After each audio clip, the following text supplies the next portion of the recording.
Assalamualaikum warahmatullahi wabarakatuh. Kami dari kelompok 1 akan mempresentasikan mengenai pemahaman tentang peserta didik dan pembelajarannya. Sebelum kita memulai untuk presentasi, saya akan memperkenalkan kelompok 1 terlebih dahulu. Yang pertama ada saya sendiri, yaitu Vita Widya Mestanti, yang nanti akan menjadi pemateri yang pertama. Kemudian selanjutnya akan dilanjutkan oleh Ibu Miftahul Jannah sebagai pemateri yang kedua. Kemudian dilanjutkan oleh pemateri yang ketiga, yaitu ada Bapak Muhammad Wildan Maksum. Kemudian pemateri yang keempat nanti ada Ibu Fajri Rahmawati Solehah. Baik, untuk materi yang pertama yaitu mengenai penerapan teori di dalam kelas. Penerapan teori di dalam kelas itu ada 3 teori. Teori yang pertama ada teori belajar behavioristik, teori yang kedua adalah teori sosial kognitif, dan teori yang ketiga ada teori belajar konstruktivisme. Untuk teori yang pertama yaitu teori belajar behavioristik.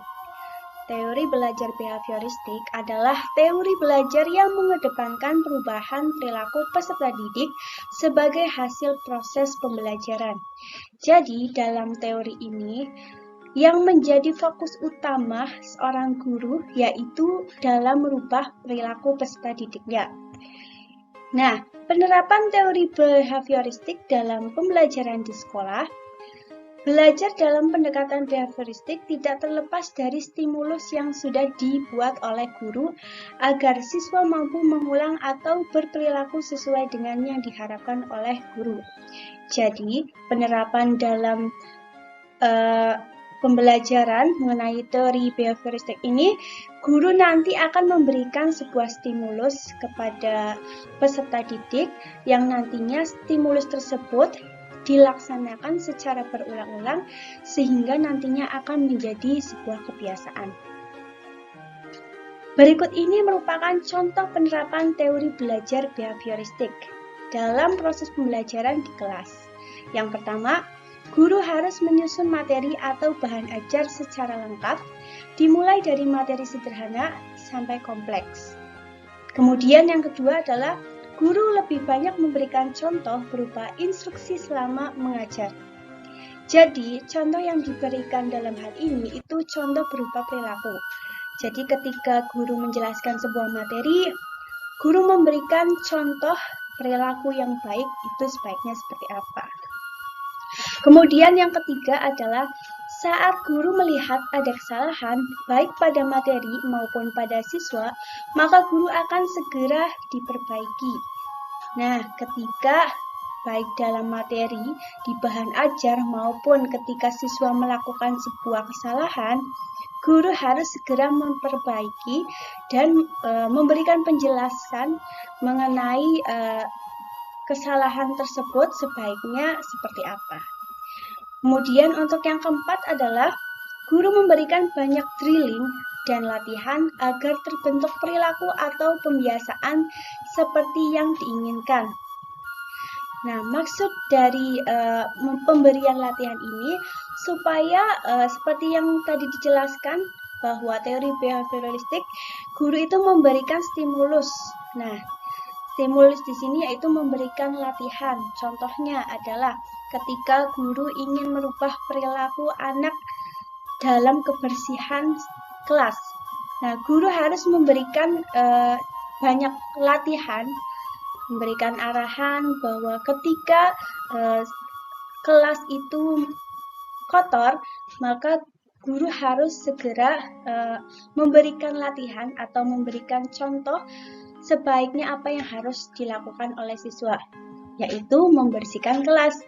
Kemudian contoh yang lain, misal ketika guru ingin merubah perilaku siswa dalam membuang sampah.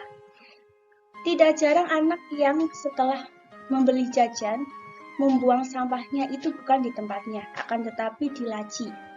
Nah, supaya siswa tersebut memiliki perilaku yang sesuai harapan guru, maka guru harus memberikan latihan dengan memberikan contoh membuang sampah di tempat sampah. Nanti setelah hal tersebut sudah sering dilakukan, maka akan menjadi sebuah kebiasaan.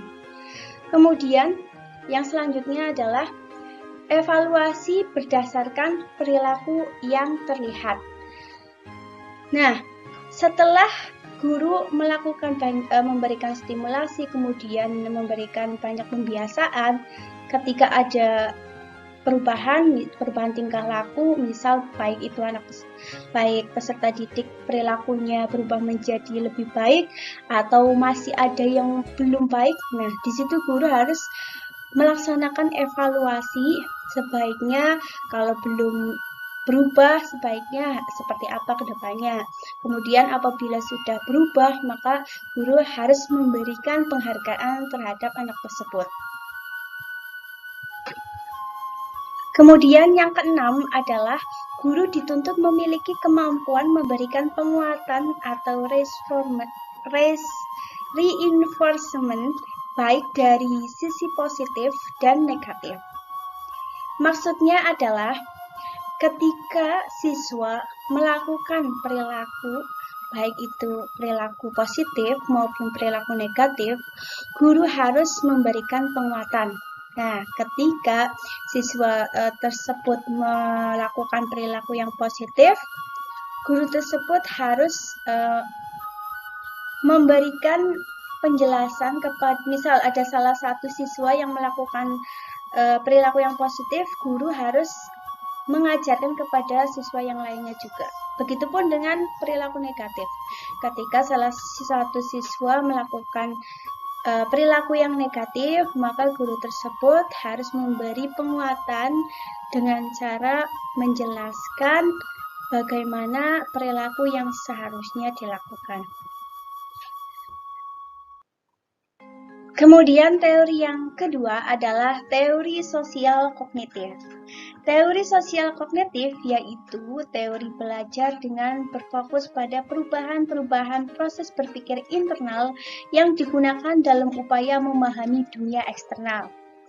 Maksudnya adalah dalam teori ini seseorang itu mengamati informasi dari perilaku orang lain. Nah, ketika seseorang mengamati perilaku orang lain, maka orang tersebut itu tahu apakah perilaku tersebut itu baik atau tidak, atau bisa untuk ditiru atau tidak. Nah, itulah teori sosial kognitif. Kemudian bagaimana penerapan teori sosial kognitif dalam pembelajaran di kelas? Nah, yang pertama, guru meminta siswa untuk merefleksikan pengalaman mereka melalui pembuatan jurnal atau laporan harian tentang kegiatan apa saja yang mereka lakukan. Jadi, maksudnya adalah guru itu meminta siswa menuliskan kegiatan apa saja yang mereka lakukan selama satu hari, misal dari mereka bangun tidur sampai tidur lagi, kemudian ditulis sebagai pembuatan jurnal atau laporan harian.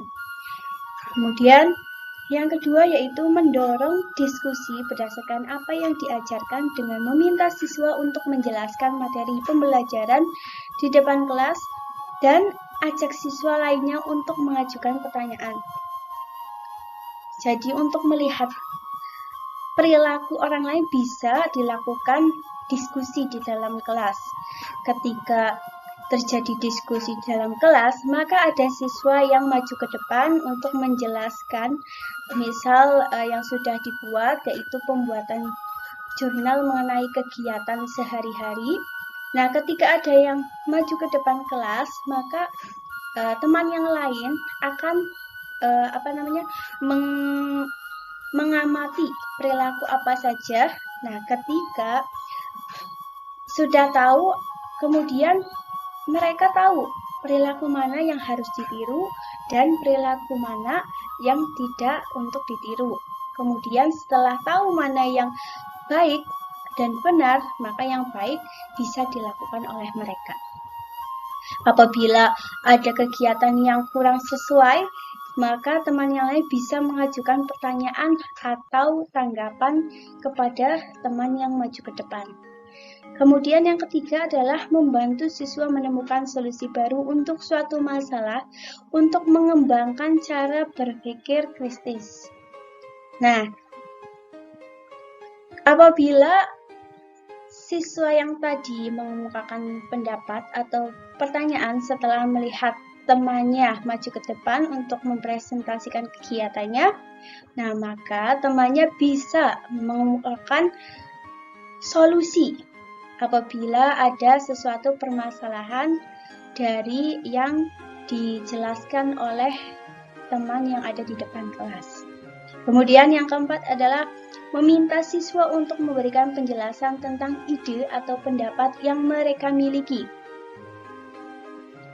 Maksudnya adalah, siswa yang mendengarkan temannya atau siswa yang tidak maju ke depan bisa mengemukakan pendapatnya atau ide kepada teman yang lain, baik teman yang di depan maupun teman yang lainnya.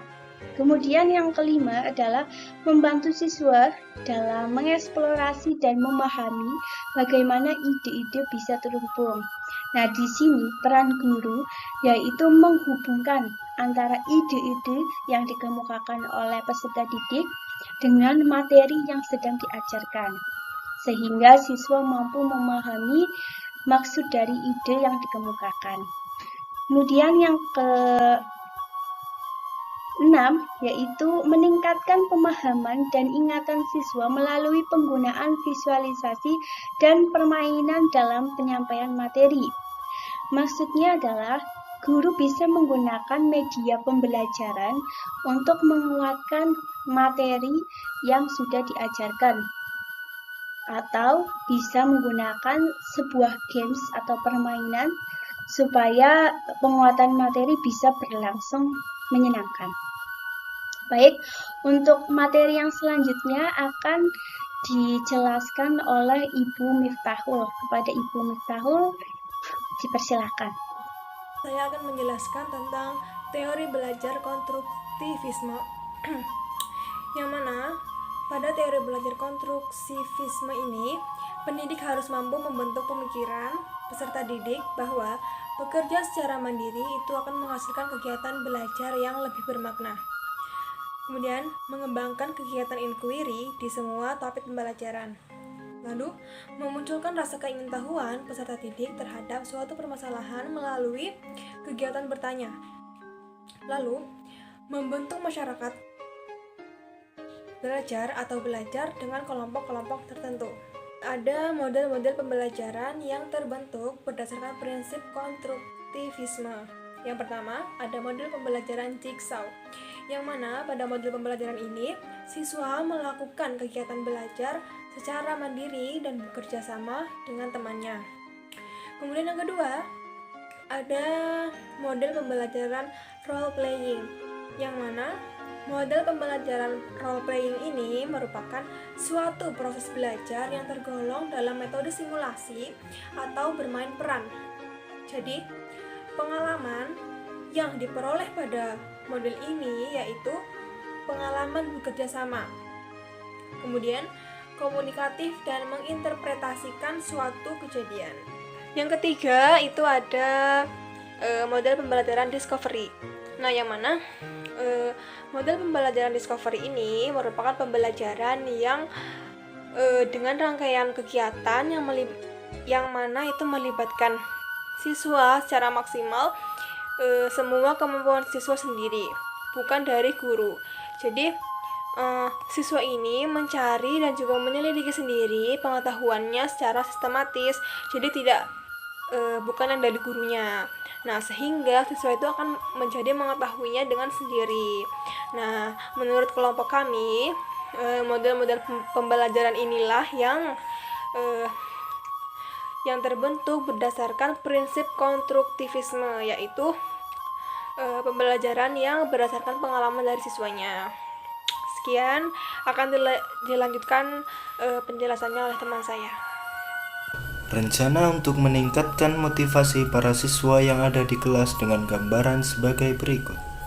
Tania, 7 tahun, memiliki kemampuan rendah dan keinginan yang rendah untuk sukses. Samuel, 10 tahun, yang bekerja keras untuk menjaga harga dirinya pada tingkat tinggi, tetapi memiliki rasa takut akan gagal yang kuat.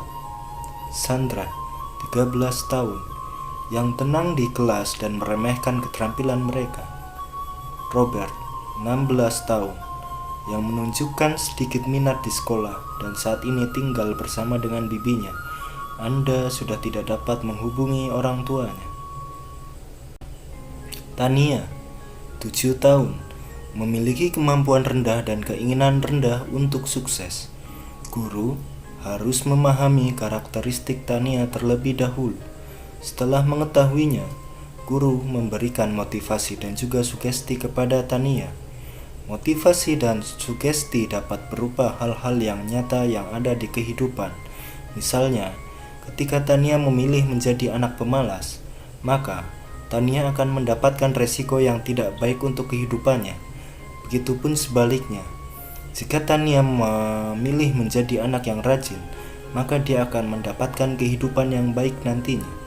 Untuk penguatan agar Tania bisa termotivasi lagi, guru memberikan pengamatan dengan lingkungan yang berada di sekitarnya. Contohnya, dilihatkanlah beberapa usaha atau kerja keras seseorang yang sukses.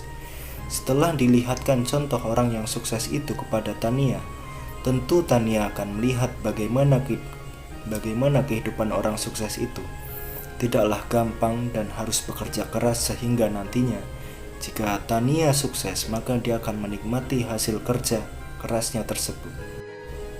Samuel, 10 tahun, yang bekerja keras untuk menjaga harga dirinya pada tingkat tinggi, tetapi memiliki rasa takut akan gagal yang kuat. Cara meningkatkan motivasinya menekankan bahwa kegagalan merupakan sebuah dari proses. Dari kegagalan tersebut dapat dijadikan sebagai pembelajaran supaya kedepannya bisa lebih baik lagi. Lalu, guru meluangkan waktunya untuk mendiskusikan atau berbincang dengan Samuel. Guru bertanya tentang penyebab Samuel memiliki rasa takut akan kegagalan. Sebelum itu, guru memberikan apresiasi tentang sikap kerja kerasnya. Nah, dari apresiasi yang diberikan guru, memberikan masukan kepada Samuel untuk berpikir lebih positif, tidak merasa cemas berlebihan, membantu Samuel melihat sisi baik dari kegagalan, bahwa kegagalan itu tidak selamanya buruk, karena dari kegagalan kesuksesan itu ada. Selain itu, guru juga memberikan penguatan tentang pentingnya memiliki rasa kepercayaan diri, sebab kepercayaan diri sangat penting, karena kepercayaan diri berlandaskan pikiran untuk mencoba suatu hal positif tanpa memikirkan apakah suatu hal tersebut memiliki hasil yang baik atau tidak. Selanjutnya, C. Sandra, 13 tahun, yang tenang di kelas dan meremehkan keterampilan mereka.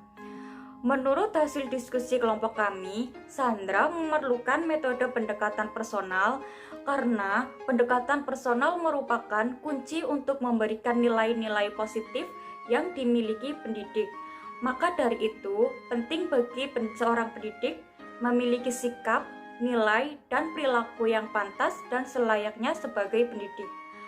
Proses menjadi seorang pendidik yang konsisten tentu tidak terjadi secara instan, tetapi melalui proses yang panjang. Konsistensi seorang pendidik terlihat dari perilaku kesehariannya kepada peserta didik. Pendekatan personal yang ditunjukkan akan terasa alami dan wajar jika memang dia konsisten. Kewajaran sikap merupakan wujud dari pribadi sosial sesungguhnya. Kemudian, D. Robert, 16 tahun, yang menunjukkan sedikit minat di sekolah dan saat ini tinggal bersama dengan bibinya. Anda sudah tidak dapat menghubungi orang tuanya. Hal pertama yang dilakukan adalah mencari tahu terlebih dahulu latar belakang masalah yang dihadapi oleh Robert, baik melalui bibinya, temannya, maupun tetangga rumahnya. Kemudian, mencari sesuatu yang diminati oleh Robert melalui pendekatan secara langsung di kelas dengan selalu menanyakan kepada Robert mengenai kegemarannya. Setelah mengetahui minat Robert, guru dapat menerapkannya dalam pembelajaran sehingga hal tersebut dapat meningkatkan motivasi belajar Robert. Cukup sekian presentasi dari kelompok kami. Jika ada kurangnya, kami mohon maaf yang sebesar-besarnya. Semoga apa yang kami sampaikan bermanfaat untuk diri kami dan banyak orang pada khususnya. Terima kasih. Wassalamualaikum warahmatullahi wabarakatuh.